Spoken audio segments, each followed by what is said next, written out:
tonight, I want to let you know, if you have any questions, please submit them through the Q&A chat on the bottom of your screen, and we will get to as many of those as possible. And tonight, I'm delighted to host both Ben Rhodes and Evan Osnos, and to give you their shortened bios. The real ones are much, much longer, but I prefer for you guys to hear them than to hear me. For Ben Rhodes, from 2009 to 2017, he served as a Deputy National Security Advisor to President Obama. In that capacity, he participated in nearly all of President Obama's key decisions and oversaw the president's national security communications, speechwriting, public diplomacy, and global engagement programming. Rhodes also led the secret negotiations with the Cuban government, which resulted in the effort to normalize relations between the United States and Cuba. And he supported the negotiations to conclude the Joint Comprehensive Plan of Action, the JCPOA, with Iran. For those of you who are familiar with the terms, that was the Iran nuclear deal that we arrived at with Iran. Prior to joining the administration, Rhodes was a senior speechwriter and foreign policy advisor to the Obama campaign from 2002 to 2007.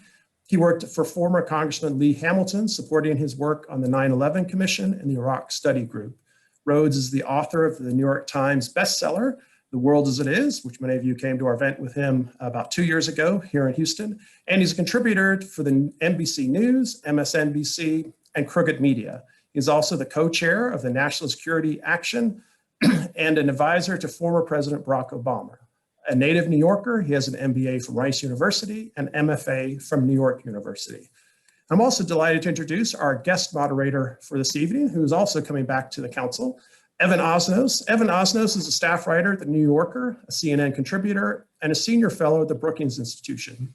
He's based in Washington, D.C., where he writes about politics and foreign affairs. He was the China correspondent at The New Yorker from 2008 to 2013. And his first book, Age of Ambition, Chasing Fortune, Truth, and Faith in China, won the 2014 National Book Award and was also a finalist for the Pulitzer Prize. And I'm delighted to say we hosted him as well for that event. In 2020, he published the international bestseller, Joe Biden, The Life, the Run, and What Matters Now, based on interviews with Biden, Barack Obama, and others. Prior to The New Yorker, Osnos worked as the Beijing bureau chief of the Chicago Tribune, where he's contributed to a series that won the 2008 Pulitzer Prize for investigative reporting. Before his appointment in China, he worked in the Middle East, reporting mostly from Iraq. Please join me in welcoming Ben Rhodes and Evan Osnos. Thanks, Ronan. Ben, nice to see you here. Good to see you, Evan. I have to say, to folks at the outset here, the book's been out now for about a week and a half, and people who haven't had a chance to read it yet, I want to say here, at the risk of flattering the author, a full-throated endorsement. This book is terrific. It's satisfying. It's actually, I'm going to reveal something here as a journalist, which is that when a person who is a writer goes into government, we rejoice, because that means it's a person who thinks about the meaning of events and not just the chronology of events and not just about policy.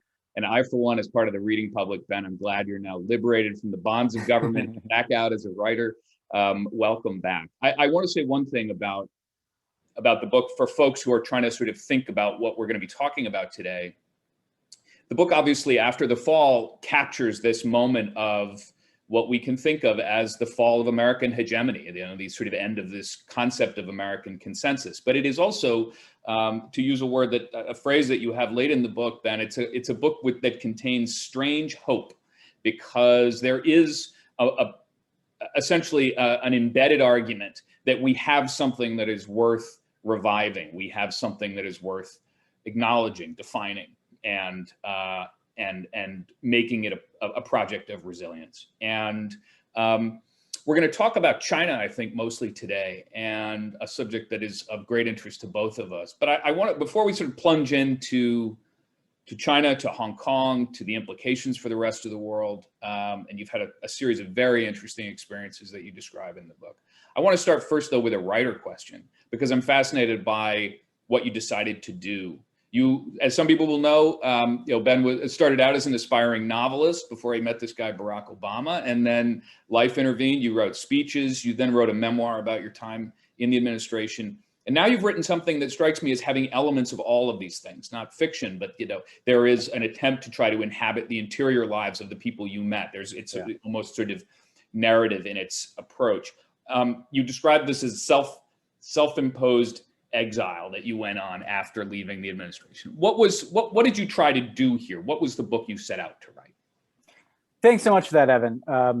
And it's good to be back virtually in Houston, where I went to school at Rice. You know, it means a lot to me how you framed this question, Evan, like a lot, as someone who's been talking about this book, because you know, I see this book as me kind of declaring myself to the world as a writer, which is not as simple as it sounds. I mean, I was kind of flat on my back after 8 years in the Obama White House, mentally and physically exhausted, and also, you know, contending with the fact that you always are going to be disoriented when you leave a position of power, when you're no longer having that connection directly to world events that I felt from being in certain rooms for 8 years. But then you add Donald Trump to that mix, and you add the sense that everything is going in the wrong direction that I cared about. And I kind of hadn't thought about what I was going to do after the Obama years. You know, 10 years went by like that, from when I was 29 to 39. And, you know, I could have made the choice to kind of stick around in Washington and try to, you know, wait for the next Democratic administration. And there's nothing wrong with that. It's great. I mean, a lot of my friends, you know, it's funny, and my bio has to be updated because the co-chair of National Security Action is Jake Sullivan, who's obviously no longer the co-chair of National Security Action. He's back as National Security Advisor. That's a good thing to do. Yeah. But I just felt drawn to doing something different. And for me, what happened was, Evan, I started to travel a lot, and I started to meet some really interesting people whose stories illuminated kind of what I sensed happening in the world. And I met shortly after I left the government, a woman, Jana Nemtsova, who becomes a key character in this book. I met her in Germany. I was on a trip, and she kind of drove up to see us, me, and I was with President Obama. Her father, Boris Nemtsov, had been assassinated in the shadow of the Kremlin. And she herself had exiled from Russia to seek the truth about what had happened to her father. And I couldn't help her, as I was no longer in government. I'm not even sure how much I could have helped her in government, but at least I could have tried to pull the machinery of the U.S. government in a certain direction. But she just started telling me her story, you know? And then it was so compelling that I said to her, well, wait, start at the beginning, you know, go back when you were a kid and your father was this prominent politician and things seemed like they're going differently in Russia. And she just kind of started, I had that thrilling experience, and you probably had a million times, Evan, of like this fascinating person telling me the fascinating story that illuminated the whole story of Russia.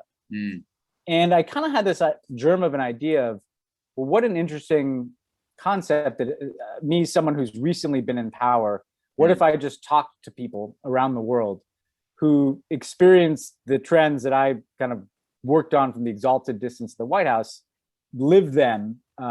What could I learn from just telling their stories and inhabiting their stories and connecting it with my own experience and observations?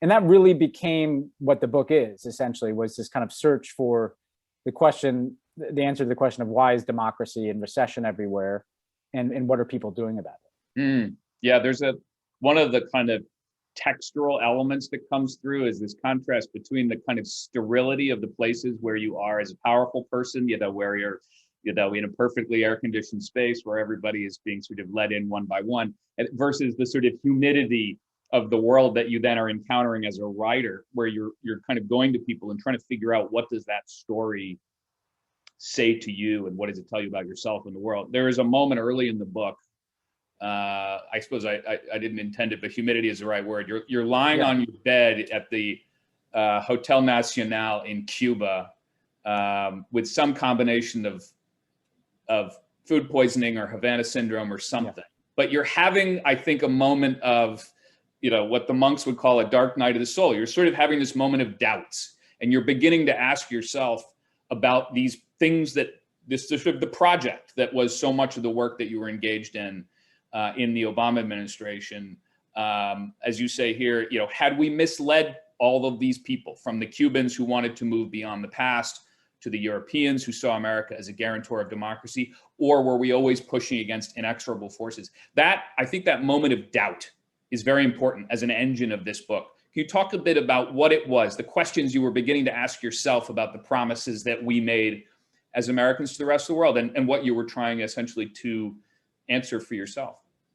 Well, I mean, first of all, even when I was in government, I always felt a little uncomfortable with how really important issues were decided upon based on pretty dry analysis. You know, you're reading papers and policy papers and intelligence reports, and I found myself having to continually remind myself that these are human beings, billions of people impacted by the decisions being made in this building where I'm working. And that was always something that stuck with me. That, you know, I described like a few trips I took right after the end of the White House, where I visited places that I'd worked on, Cuba, you know, chief among them, where it was obviously evident to me at that point that Donald Trump was going to roll back and reverse everything he could that we'd done in Cuba.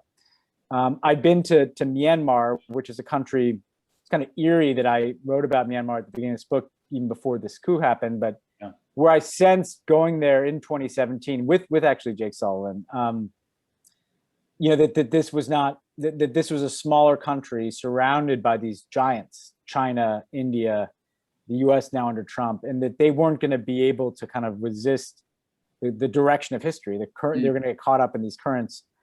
And what I realized, that what I was thinking of that night is, wasn't just that, because people used to ask me, it must be really hard to see your accomplishments dismantled. Sure, like nobody likes to see that, but that almost, the question almost made it sound like it was a scorecard and I was losing some points. What I was so struck by in Cuba and was so hopeful when I traveled there at the end of the Obama administration is how excited people were. Their expectations were raised. Things might finally get better. This embargo may finally go away. Our lives materially may improve. Or in a place like Myanmar, where we were trying to invest in this democratic opening, democratic activists who'd already suffered a spout of repression, feeling like maybe we can, you know, maybe, just maybe we can have the kind of freedom that you guys have talked about, you know. And one of the things I felt really conflicted about was, were we wrong to even raise these people's expectations? Were we wrong to even generate the hope that they felt? America is very good at telling a story to the world about democracy and progress.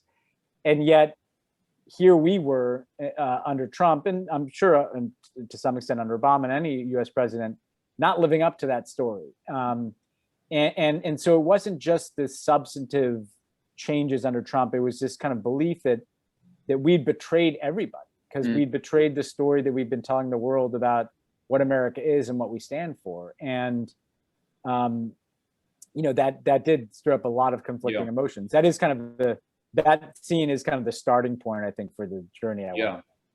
Yeah. I mean, I have to tell you, I mean, this is, as somebody, I spent, you know, you and I've talked about this, I've, you know, spent years abroad in Myanmar and other places, mostly in China and so on. And for years, I would sort of make a subtle case to people there that, yes, the United States is an imperfect project, but that we are sort of oriented with the direction of moral ambition towards these goals. And I think what the advent of the Trump era forced a lot of us to do, you from the position of having made policy, me from somebody who was kind of writing, was to examine those promises in effect that we had made.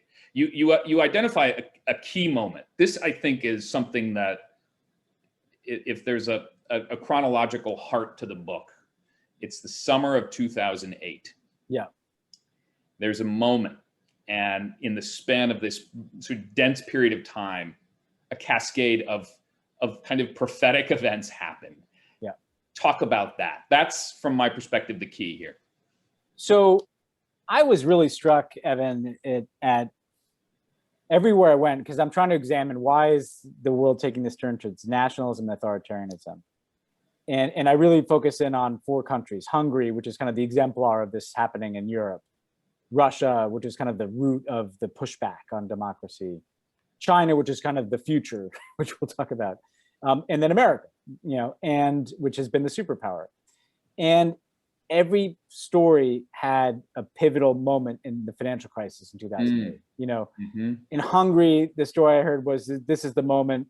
Well, actually, to sum it up, the Hong Kong official I met with, who wanted to be anonymous, said to me, when I said I was writing on this book, he said, yeah, well, here's how I describe it. 2008 is when everything changed. In the West, that's when the narrative of liberalism and democracy collapsed. And in the East, that's when the Chinese Communist Party decided, well, maybe we don't have to defer to these guys anymore because their model is broken. Yeah. And that's kind of the whole shorthand of the thing, because in Hungary, that was, Viktor Orban, a right-wing nationalist, tapped into the grievances of the financial crisis to say, and foreshadowing Trump, this whole system is rigged, so you might as well turn to an identity-based nationalism. Putin was able to say, as Alexei Navalny told me, hey, look, they're just as corrupt as me, so you might as well get on board with a return to kind of Russian strongman greatness. And China obviously did see that as a moment to challenge us. But I think what I was so struck by, Evan, when I went back, and it's fascinating when you can look at events that you lived through suddenly through a kind of historical prism. Yeah. Within a few weeks in the summer of 2008, here's what happened. Vladimir Putin Russia invaded Georgia and occupied 2 chunks of this country, which was really the declaration that the expansion of democracy into the former Soviet space was over. And now he was going to go on offense. And who cares what NATO says? Who cares what America says? So that happened. Then the Chinese Communist Party puts on this spectacular show of the opening ceremonies for the 2008 Beijing Olympics, which were you there? I was there, and as you point out, it began the next day. I mean, these sort of the proximity of these 2 sort of seismic markers in history is kind of profound. That's right. And so, there you've got the Chinese spending hundreds of millions of dollars. Literally looks like people are walking on air. They've cleared the sky, and they're declaring to the world, we have emerged. We're not rising, we have risen. We are ready to take our place here. And it was a very nationalist story that they're telling. And then a few weeks later, the entire bottom falls out of the American economy. And the American-led model of globalization is basically discredited. As one person told me for this book, and he was talking from the perspective of China and the perspective of doing business in that part of the world. When Alan Greenspan testified before Congress and was asked what went wrong, he said, there was a flaw in our thinking. And the flaw was that we thought that capitalism would protect essentially the interests of shareholders.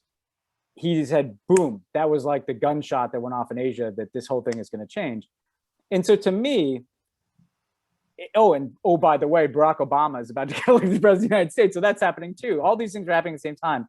But to me, the juxtaposition, particularly of the Chinese opening ceremony and the financial collapse, has not gotten enough attention as the moment when the next empire arising began to eclipse the empire that was in some ways declining. And I felt that every day of my 8 years, that we were struggling to kind of clean up messes and hang on to what we could, and to make the transition as smooth as possible to a different kind of future. But that was what shaped the Obama presidency, those events. Yeah. I think you've identified a moment sort of in the Chinese story where there really was it was like a parting of the paths. In the years between 1979, when Deng Xiaoping embarked on opening up the country, pretty much all the way up until the summer of 2008, the presumption among Chinese elites was, we may not like it, but we are more or less captive to the American-led global financial system. That is, and the values that come with that. That has been the proven theory. And what they decided at that point was, not only was the theory bunk, but it might also be dangerous to us. And so that, I think, then begins to lead down a whole cascade of political consequences. And you captured that, I think, in an important way. You've spent some time, you will go back to the kind of man on the street that you spent a lot of time with, but you have also been in these extraordinary moments of observation of the most powerful people in the world. And I am curious your sense of Xi Jinping as a figure. He may be, arguably, when we look back on this period, that, in some ways, the leader that ends up defining the 21st century, the first half of it, longer than anybody else. You've seen Putin, you've considered their motivations, their posture, their bearing, the way they deal with an American leader. What's different about Xi Jinping? What struck you about him and the way he is? Yeah. So Xi Jinping, it was interesting.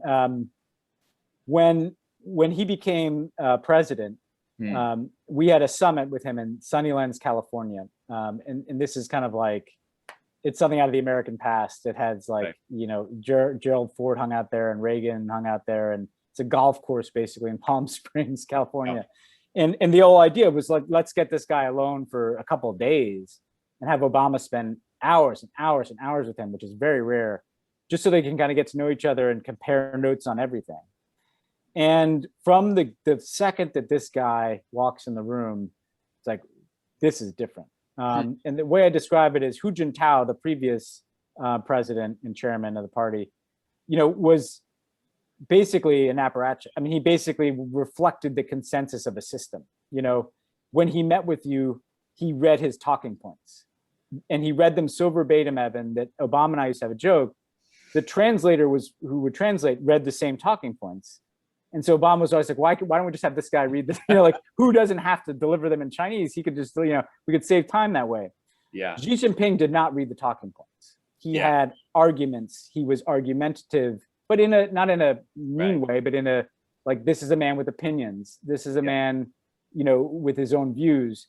He wanted to debate kind of philosophies. He wanted to talk about how China has a certain Confucian ideal that is more collective in America. You Americans are individualistic, and that's fine, but we're different.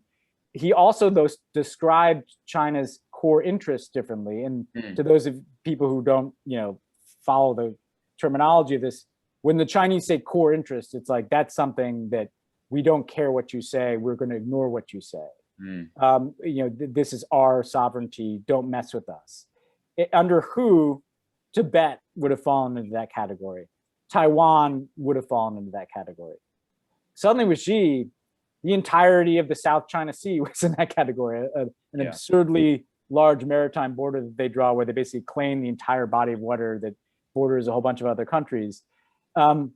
He was ambitious. He wanted to do something big with Obama, which we channeled towards climate change. And so you could channel this ambition in a positive direction, like, hey, let's be the two leaders that solve climate change together, right? And that kind of leads to the Paris Agreement. But he was this kind of larger, more assertive figure.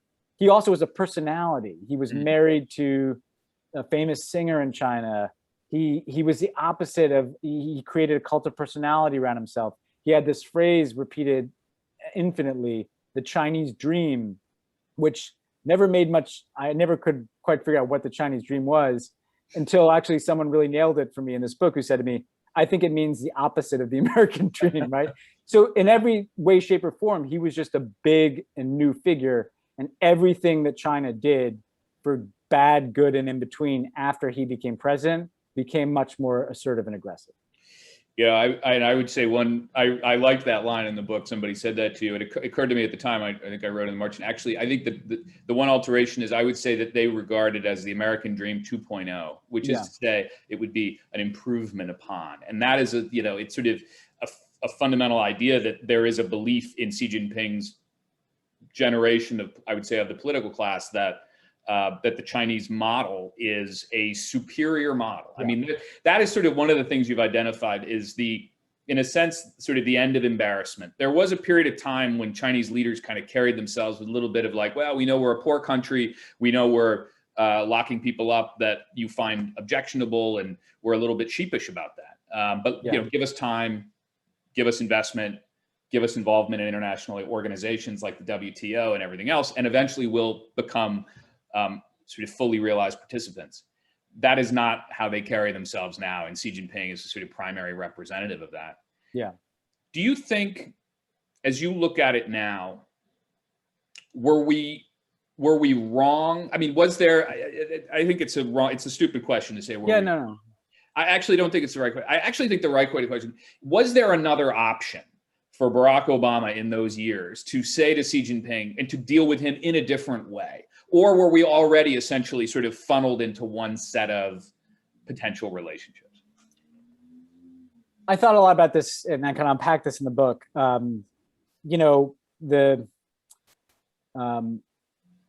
It's so interesting. I go back to basically tell the story from Tiananmen to now, right? How did we get from this moment when it looked like the Chinese had the model that was on the back foot and we were dominant and ascendant to this moment?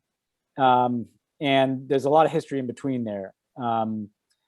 But what I think, is undeniable, well, put it this way, I'll start with the story in the book. Like I described this moment in the book where I'm in Shanghai, and it's 2017. I'm with former President Obama. And I'm woken up in the middle of the night by some Chinese officials who are there, which is strange. I'm not in government anymore. And they're there to warn me that Obama shouldn't meet with the Dalai Lama on his upcoming trip to India, which is pretty aggressive, but I'm used to that message from them. But it was eerier because we had not announced a meeting with Dalai Lama. So they're basically, they're in somebody's email and they don't care that I know that. They're probably in everybody's email. And I walk outside and I look at the Bund, the skyline in Shanghai, which for people who haven't seen it, it just looks like the future. It's just gleaming, glorious skyscrapers, lights everywhere, people taking selfies. And I look at this and I think, well, if you took the 30 years of American dominance and you took kind of American capitalism, American national security fixation, and American technology, and you just stripped all the democratic values out of it, this is what you get.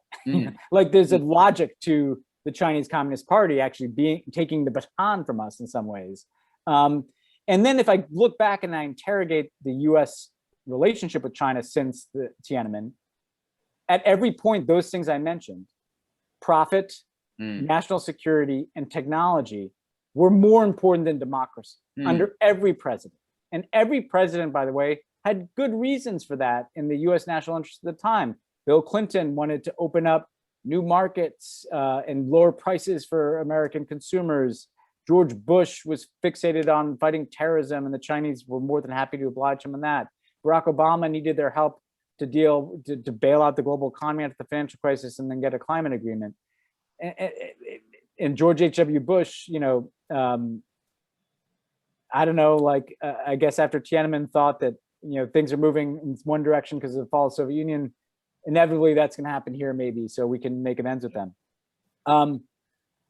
I think that was collectively wrong, and collectively hubristic in the sense that Americans probably assumed that, once they open up, the capitalism will make them democratic. That was kind of the shorthand for it.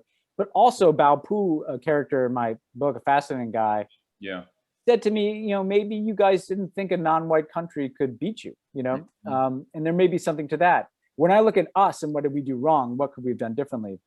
I don't know that we could have fundamentally altered the direction of things, but I do know we didn't prioritize democracy and human rights, and we self-censored. The way the United States government talks about these issues and the way we talked about these issues was careful. The way we talked about Tibet, the way we talked about Taiwan, the way it was very diplomatic. And if I fault us, it's for just, why not just say exactly what you think? Why give into, as American corporations have, as some American media has, not you obviously, as the NBA confronted, and I write about in the book, as the entire American entertainment industry has. When's the last time you saw an American movie that's critical of the Chinese government? So we were a part of this kind of self-censorship, which I think that's what I fault us on.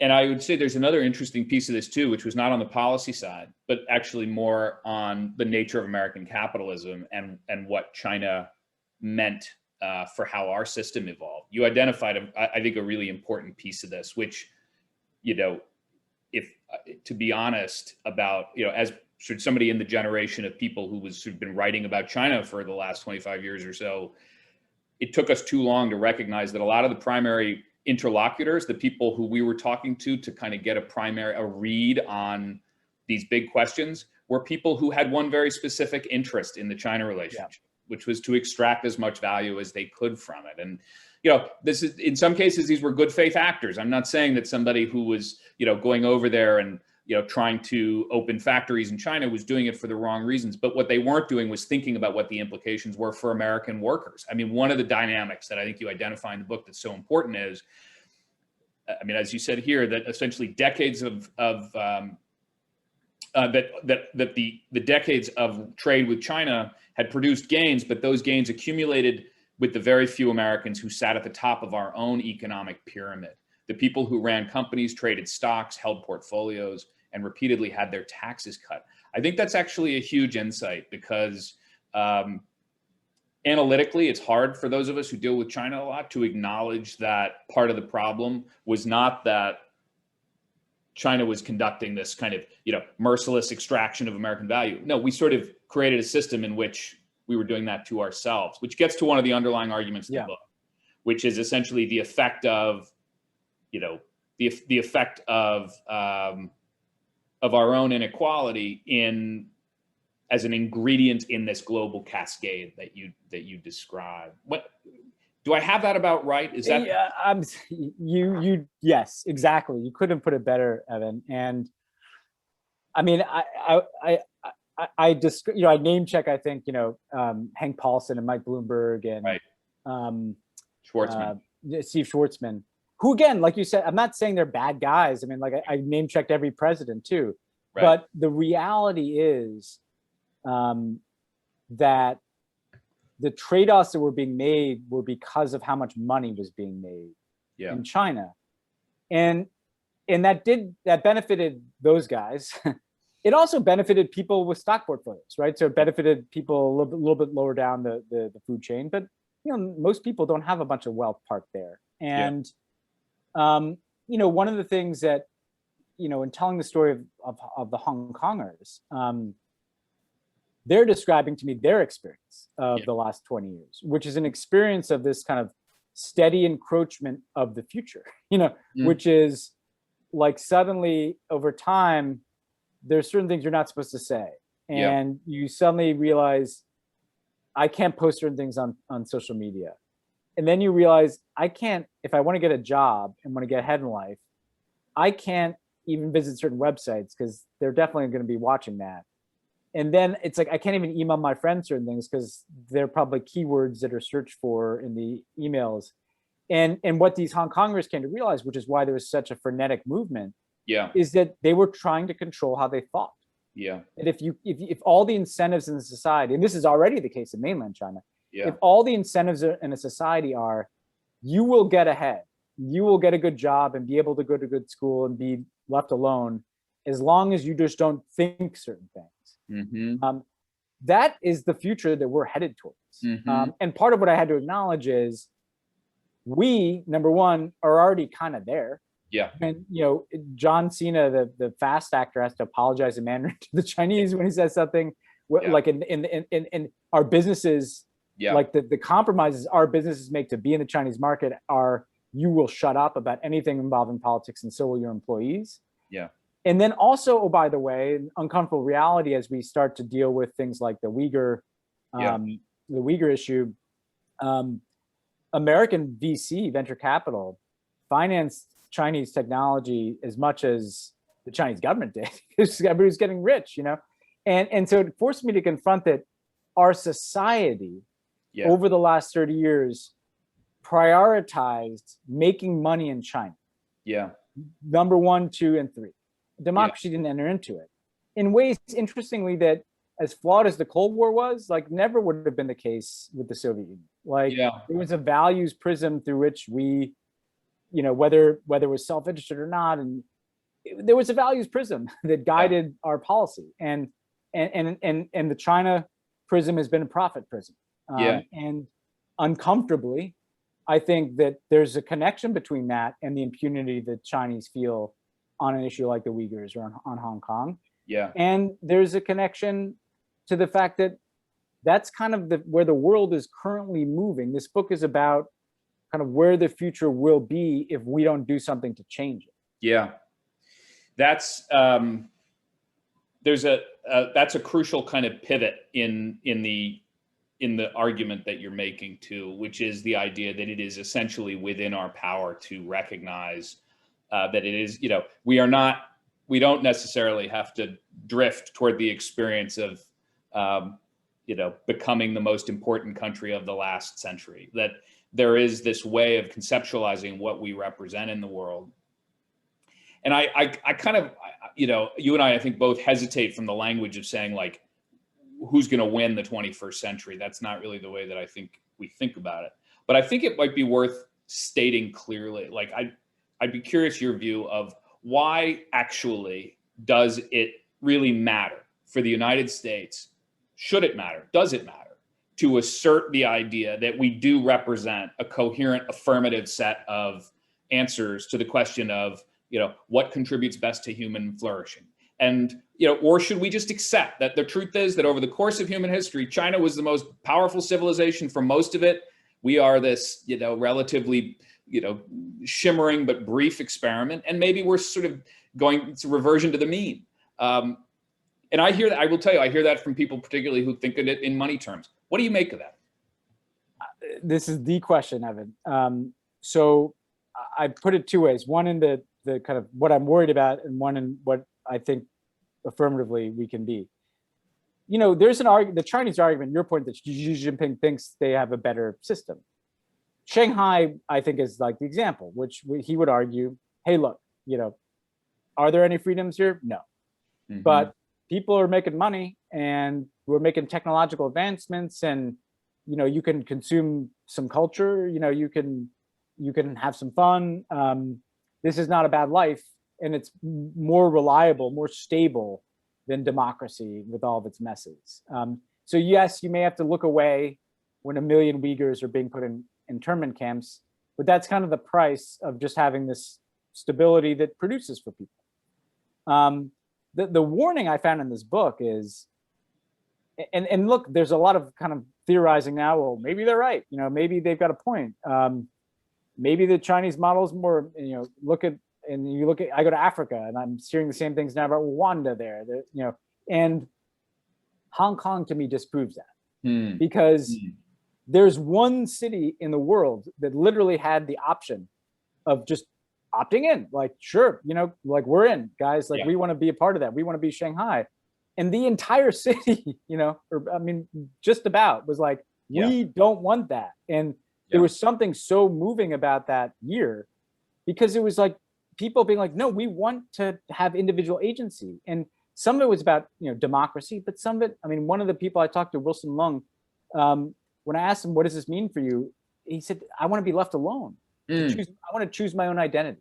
Mm-hmm. And that pivots to America, where we were supposed to have figured out how you can have a country in which people could come from anywhere, believe anything, be anything, and be American. Yeah. And be left alone to be whatever you chose to be. And that could still be a part of the national identity. Yeah. And multiracial, multi-ethnic democracy was supposed to be the thing that had figured that out. Yeah. The reason I think that is so imperative is a global level and an individual level. On the global level, I believe that the alternative to that through history has always led to really bad things. Mm-hmm. If you have societies rooted in kind of nationalism and totalitarianism, you get wars, you get clashes, you get where we ended up as a planet after World War II. America offers the capacity to have national identity that doesn't have to lead to that brand of nationalism. Mm-hmm. It doesn't mean we don't have conflicts. I know, it doesn't mean we don't have problems, right. but I think it's essential. And then secondly, and maybe this is the American in me, I believe that individuals want to have agency, and don't want to sacrifice their agency entirely to a blend of capitalism, technology, and totalitarianism. I just, something in me, and maybe it's because I am hardwired as an American, tells me that, and all these Hong Kongers I talk to, it's funny, the ones, Evan, that were like, as you saw in those chapters, like I had hardline frontline protesters, like people out wearing black masks and stuff. But then I had just some young people. Yeah. When I was there during the protests, weren't that gung-ho about the protests. They were clearly sympathetic to them, but they weren't out protesting. After the protest movement was snuffed out, those people were terrified. They were leaving the country. They felt like their future had been taken from them. Yeah. And that to me is like individuals, when they know what it's like to have agency, they want it. And that tells me there's a kind of state of nature here that compels us to have multiracial, multi-ethnic democracy work. Yeah. We in a few minutes, we're going to go to Q&A. I want to remind people that if they have a question, just put it into the Q&A, and I'll make sure to ask it. But before we do, Ben, there's a really interesting moment in here that ties in a surprising way, I think, to these kinds of global questions about systems that we've been talking about, which is that you have a conversation with another vaguely unemployed local author named Barack Obama, a former governor. And he says, I've been doing something recently with my close friends. He says, I've been asking them a simple question. what gives you a sense of joy and meaning in life? And in what moments do you feel that? Why? Talk to people about how that connected to this project. Where does that fit in? You know, where it fits in is I like, if you read this book, I hope part of what you find is that I ended up places I didn't expect to be when I started it. You know, I thought it was going to be about global nationalism, authoritarianism, and then increasingly it was coming about America itself. And then ultimately, I start the last section of the book, which is on America, with this conversation where, you know, we're debating the finer points of the different Democratic primary candidates, and you know, who has the best shot to win, and you know, who has the best critique of the problems and the best policies and all the rest of it. And he says this, and he says, you know, he'd been asking his friends this question, and one guy who's a friend of his, who's not like a particularly wealthy guy, you know, runs like a factory or something. He said, not a factory, but he's kind of like upper middle class. And this guy's like, you know, at the end of the day, when I've done my work and I'm like lighting up the grill for my family, like that's when I feel like I'm useful. That's when I feel like a sense of meaning. Like my family's waiting for me. It's this brief moment. And as a dad, like that spoke to me. And I realized that, you know, part of what we've experienced online, you know, online discourse, politics, fights, the Xi Jinping obfuscation of things, you know, like the crisis of meaning that everybody's going through. That's right. Exactly As politics and technology is so disorienting, there's no solid ground underneath people's feet. And I heard this everywhere I went. There was a Russian woman, Maria Stepanova, who said to me perfectly, she said, life has become terrifyingly flexible. Yes.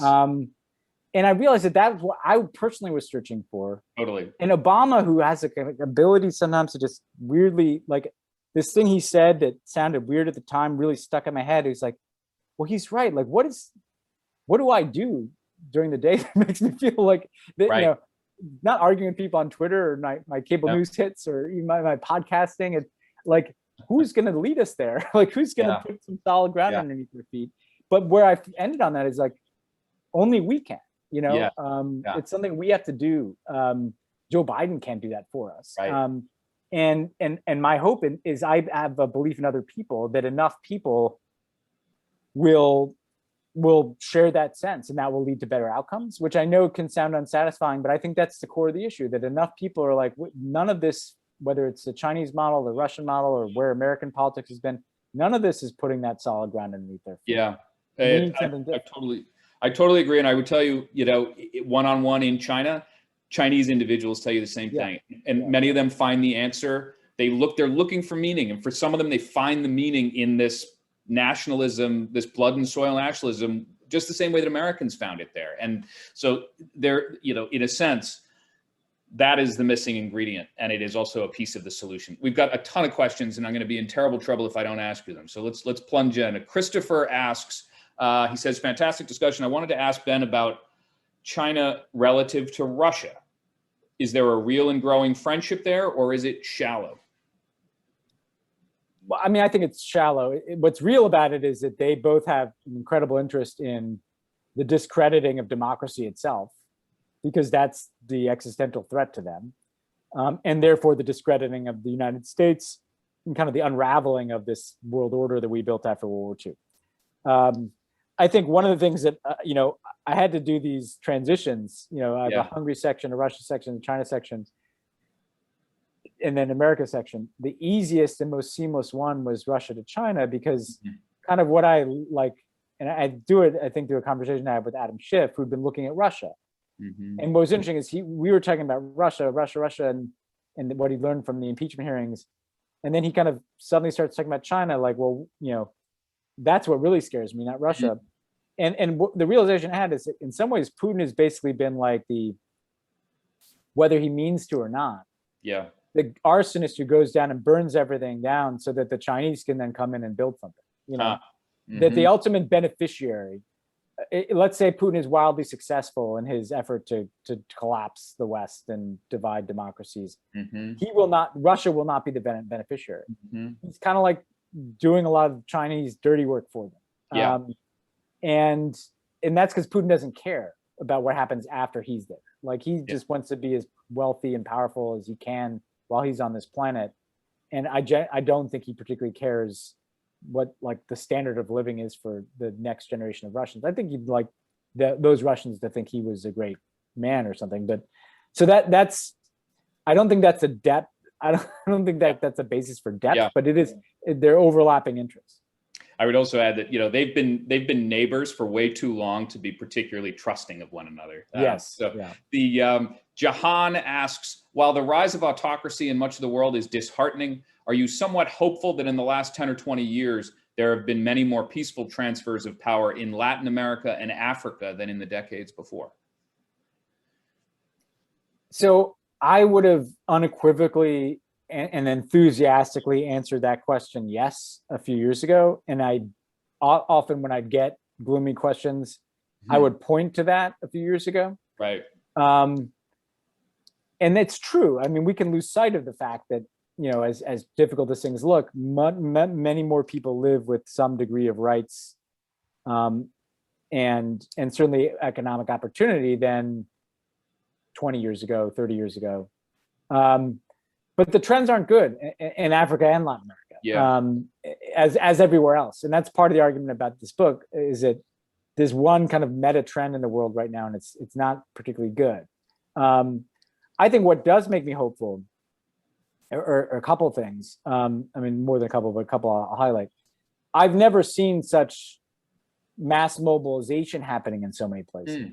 You know, in Latin America, in places like Chile and Colombia against inequality, in Hong Kong, in Belarus, in even climate strikes, in Black Lives Matter. And as I point out in the book, you know, all these movements are failing. But the thing is, movements fail and fail and fail and fail until they succeed. And then once they do, it tends to be a bit of a tidal wave through the dam, you know?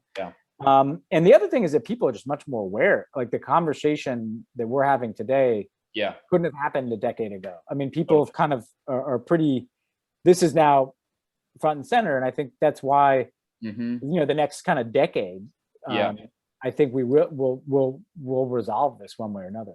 Yeah, I mean, in a sense, part of the project you've done here is to sort of name the problem and to identify it and say it's something that has to be talked about in a full-throated way. Question here from Basma asks, besides the increased presence of populism and populists, are you also concerned about the rise?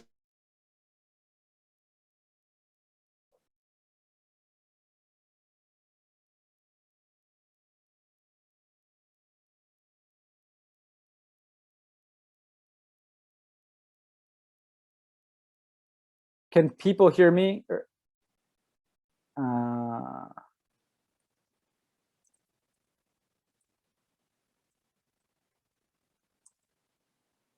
Hey, Ronan. Sorry, hey, Ben. Sorry, I think we might have an issue with Evan. I'm not sure if his internet dropped out. Great discussion, and if Evan jumps back in, I can read it. I can take a question off the Q&A if you want. Yeah, but basically the question was just, besides the rise of populism, populists, are you concerned about also the rise of personalism, the idea of these kind of cults of personality building up around leaders, perhaps even in the United States? And is that maybe in some ways more concerning than just kind of standard typical populism? Yeah, I am actually. And look, to be clear, like, there's always a degree of personalism and there are always charismatic political leaders. I do think that if you look at a couple of things, first of all, there've just been some leaders who've been around for a long time, like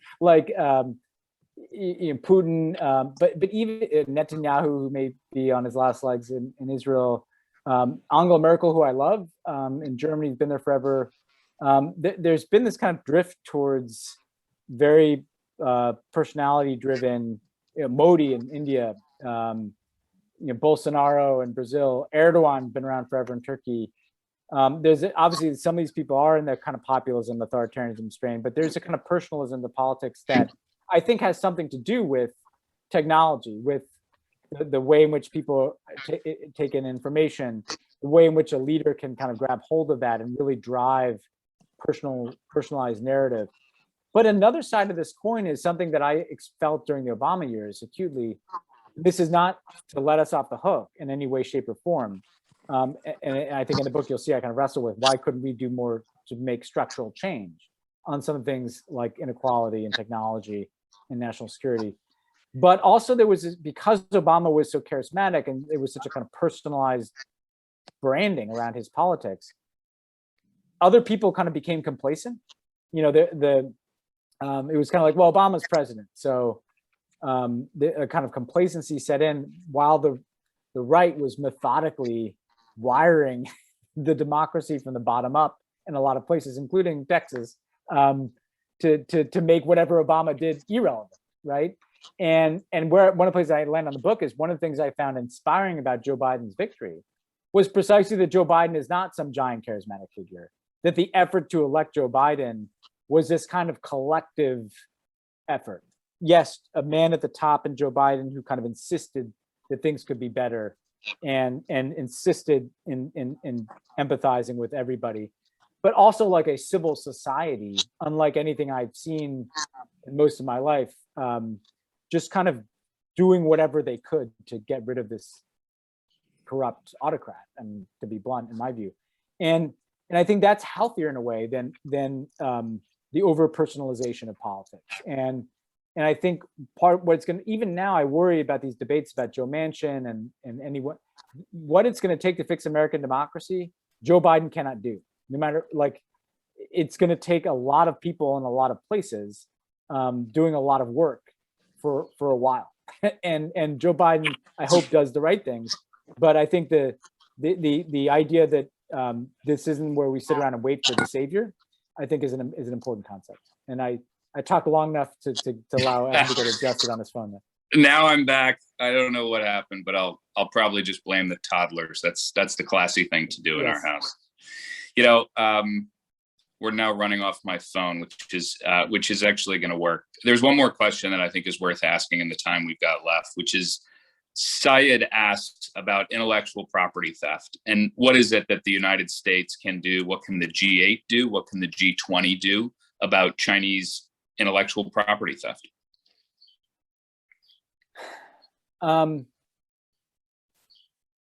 So I think this is such a tough issue because every meeting I was ever in with the Chinese, there were sternly worded warnings and, you know, threats made and Chinese vague promises that, you know, might slow down the problem but not fix it.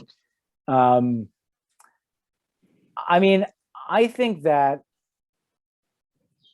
you almost have to reverse the way you think about it. And I want to preface this by saying, like, I don't want to have I'm with you, Evan. Like, I don't think someone's going to win here. I don't want to beat China. I'm prefacing what will sound like a tough or hawkish answer by saying like I don't think we need to spend $1 trillion on our defense budget because of China.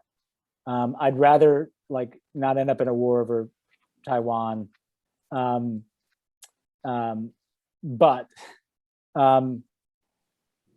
the intellectual property debate has kind of basically been like all these American companies one in, and they want protections. Well, maybe they should get out. And to be blunt about it, if you're a tech company, how can you? I mean, and the Biden team is beginning to kind of, figure out what money and technology may end up financing the kind of suppression we see in Xinjiang or Hong Kong, or what money and investment and technology may end up facilitating Chinese surveillance. The question is all of it. Come on, who are we kidding? I mean, and so if we believe, so in a strange way, the leverage we have on the theft of intellectual property is essentially we're not going to allow American investment or American technology to be blended in with this kind of techno-totalitarianism you guys are building. And maybe that'll get their attention. Maybe it won't. Maybe they'll say, well, then see ya, we're decoupling. And there's all these supply chain disentanglement that's gonna have to take place. But I just don't know, you know, like we want a cake and eat it too. Like this is the classic example of like, we'd like to make all this money in China, and we want you to follow like the rules that we wrote. And I do prefer that the Chinese did follow those rules, but we now have like how many decades of evidence that they're just not going to. They're not going to. And why would they? It's working. I mean, like this is what drives me crazy about these debates is like, why wouldn't they keep doing this? You know, because they've never faced a real consequence. And this gets back, I want to take this back to human rights since we're winding down. We have gone to the mat as a country with the Chinese on their purchases of American soybeans more than we have on human rights. It's not that we can't do this. We just haven't done it. And but shame on us too, in the Obama administration. Like we say things, and even now we sanction some entities, but like, again, imagine if we treated the Uyghurs or Hong Kong like we treat the purchase of American beef, you know? I mean, like we're not even at that level yet. And so I think, again, it's an uncomfortable conversation. I talk a lot in this book with kind of people in business and hedge funds and things, because it's a fascinating perspective. And what I found is they were wrestling with the same stuff that I was in government. I was a part of a system that felt like, there's some problems with the system, but I had no choice. I'm in it. So I'm sympathetic to people in the business community in China. And I think the US government is going to have to figure out a way to compensate through subsidies and other things, businesses that decouple. But at the end of the day, like we keep acting like there's going to be some solution to these issues where we can, you know, the Chinese are going to make some modification and you know, things will get better. Things have been moving in one direction for 30 years since Tiananmen. And if that concerns us, we're gonna have to do some more dramatic things. And that in the end is actually sort of part of the inspiring argument that this book produces by in its totality, is that there is agency here. This is not some inexorable force of history. These are choices we've made, and there are choices we can make again.